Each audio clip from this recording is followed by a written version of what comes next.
শুধু বেশি টাকা দিয়ে আড়ং অথবা সুপার শপ থেকে কেন আমরা ডিজাইন করা মোমগুলো কিনবো? এই মোমগুলো কিভাবে বানাইতে হয় বাসাতেই, সেই প্রসেস আমি আজকে আপনাদেরকে দেখাই দিব। ইচ্ছা হলো সাথে অনলাইনে অর্ডার করে এই মোল্ডগুলো কিনে নিয়ে আসছি, আর এই সুন্দর ডেইজি ফুলগুলো বানিয়ে ফেললাম। এগুলো কিন্তু মোম, আগুন জ্বলবে, খুব সুন্দর দেখাবে। সেই প্রসেসগুলো আমি আজকে আপনাদেরকে বলে দিচ্ছি।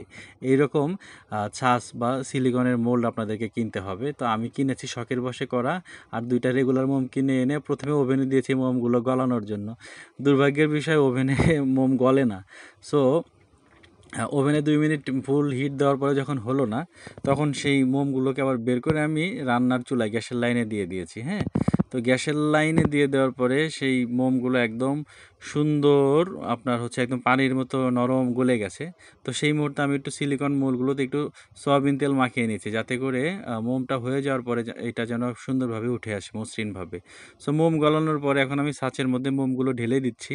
ঢেলে দেওয়ার ঠিক 2 মিনিটের মাথায় মোমগুলো একটু সাদা হয়ে যায়, এবং 5 মিনিটের মাথায় মোমগুলো একদম সম্পূর্ণ মোমে পরিণত হয়। আর এই মোমের ছাঁচগুলো যে দেখতে পাচ্ছেন, এগুলো হচ্ছে ডেইজি মোল্ড, ডেইজি ফুলের মোল্ড আর কি। অনেক সুন্দর বিভিন্ন কালারের মোল্ড আমি ফিউচারে তৈরি করব, আর কিভাবে তৈরি করতে হয় সব জানাবো। তো আপনারা যখন নতুন করে নিজেরাই মোম বানাবেন, সেই ক্ষেত্রে আপনাদের প্রত্যেক 1 কেজি প্যারাফিন অক্স বা মোমের সাথে 100 গ্রাম স্টিয়ারিক অ্যাসিড মিশাইতে হবে, যাতে করে মোমগুলো শক্ত হয়। সো এই প্রসেসগুলো আমি আপনাদেরকে সামনে শিখাই দিব।